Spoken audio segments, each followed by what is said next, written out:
ഇനി big boss വീടിന്റെ സർവാധികാരം captain എന്ന നിലയിൽ ഒരാൾക്ക് മാത്രമായിരിക്കും. പവർ ടീമിന് കീഴിലല്ലാതെ ആദ്യമായി ബിഗ് ബോസ് ഹൌസിൽ ഒരു ക്യാപ്റ്റൻ വന്നിരിക്കുകയാണ്. 10ാം വീക്കിലെ ക്യാപ്റ്റനായി ചുമതലയേൽക്കുന്നത് നന്ദനയാണ്. മുൻ ക്യാപ്റ്റനായ ഋഷിയോട് ക്യാപ്റ്റൻ ബാൻഡ് നന്ദനയ്ക്ക് ധരിപ്പിച്ചു കൊടുക്കാൻ ബിഗ് ബോസ് പറയുന്നു. അങ്ങനെ ഋഷി ക്യാപ്റ്റൻ ബാൻഡ് നന്ദനയ്ക്ക് ധരിപ്പിക്കുകയാണ്. നന്ദന ക്യാപ്റ്റനായി ചുമതല ഏറ്റെടുത്തിരിക്കുകയാണ്. അതോടൊപ്പം തന്നെ ബാത്റൂം, ഫ്ലോർ, വെസൽ, കുക്കിംഗ് എന്നിങ്ങനെ ഓരോ ടീമുകളായി തിരിക്കാനും ബിഗ് ബോസ് നിർദ്ദേശിക്കുന്നു. ഏതൊക്കെ ടീമിൽ ആരൊക്കെ വേണമെന്ന് ക്യാപ്റ്റന് തീരുമാനിക്കാമെന്നും പറയുന്നുണ്ട്. അങ്ങനെ നന്ദനയുടെ തീരുമാനപ്രകാരം ബാത്റൂം ടീമിലേക്ക് നന്ദന, സായി, സിജോ, അപ്സര എന്നിവരെയാണ് ബാത്റൂം ടീമിലേക്ക് നിയമിക്കുന്നത്. ബാത്റൂം ടീമിന്റെ ക്യാപ്റ്റനായി സായിയെ നിയമിക്കുന്നു. ഓരോ ടീമിനും ഓരോ റൂമും ക്യാപ്റ്റൻ തന്നെ കൊടുക്കാനും ബിഗ് ബോസ് പറയുന്നുണ്ട്. അതുപ്രകാരം ബാത്റൂം ടീമായ സായിയുടെ ടീം ടണൽ റൂമിലായിരിക്കും. അങ്ങനെ ഫ്ലോർ ടീമിനായി അർജുൻ, ജാസ്മിൻ, അഭിഷേക് എന്നിവരെയാണ് നിയമിക്കുന്നത്. ടീം ക്യാപ്റ്റനായി അഭിഷേകിനെ നിയമിക്കുന്നു. ഇവർക്ക് നെസ്റ്റ് റൂമാണ് നൽകിയിരിക്കുന്നത്. വെസൽ വാഷിംഗ് ടീമിൽ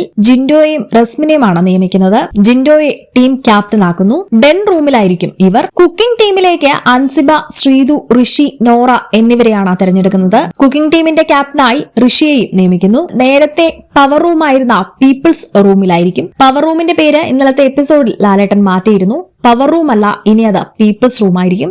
ആർക്ക് വേണമെങ്കിലും ഇനി പീപ്പിൾസ് റൂമിൽ കയറാം. പക്ഷെ ഓരോരുത്തരും അവരുടെ റൂമിൽ മാത്രമേ കിടന്നുറങ്ങാൻ പറ്റൂ എന്ന് ബിഗ് ബോസ് പറഞ്ഞിട്ടുണ്ട്. എല്ലാ റൂമും ഇനി ഒരേപോലെ ആയിരിക്കും. ഒരു റൂമിനും പ്രത്യേക സവിശേഷ അധികാരമില്ല എന്ന് ബിഗ് ബോസ് പറയുന്നു. ഇനി ഈ ആഴ്ച മുതൽ ഓരോരുത്തരുടെയും ഇൻഡിവിജ്വൽ ആയിട്ടുള്ള പ്ലേ ആയിരിക്കും ബിഗ് ബോസ് ഹൌസിൽ കാണാൻ പറ്റുക. ഇത്ര നാളും ഗ്രൂപ്പ് തിരിഞ്ഞുള്ള പ്ലേ ആയിരുന്നു. ഇനി ബിഗ് ബോസ് ഹൌസിൽ ക്യാപ്റ്റൻ ഒഴിച്ച് ബാക്കി എല്ലാവർക്കും തുല്യമായിട്ടുള്ള അവകാശമാണെന്ന് ബിഗ് ബോസ് പറയുന്നു. ക്യാപ്റ്റൻ പറയുന്നതായിരിക്കണം എല്ലാവരും അനുസരിക്കേണ്ടത്. ഈ വീക്ക് മുതൽ ഓരോരുത്തരുടെയും ഗെയിം എങ്ങനെയായിരിക്കും ചേഞ്ച് ആവുക എന്ന് കാത്തിരുന്ന് തന്നെ കാണാം.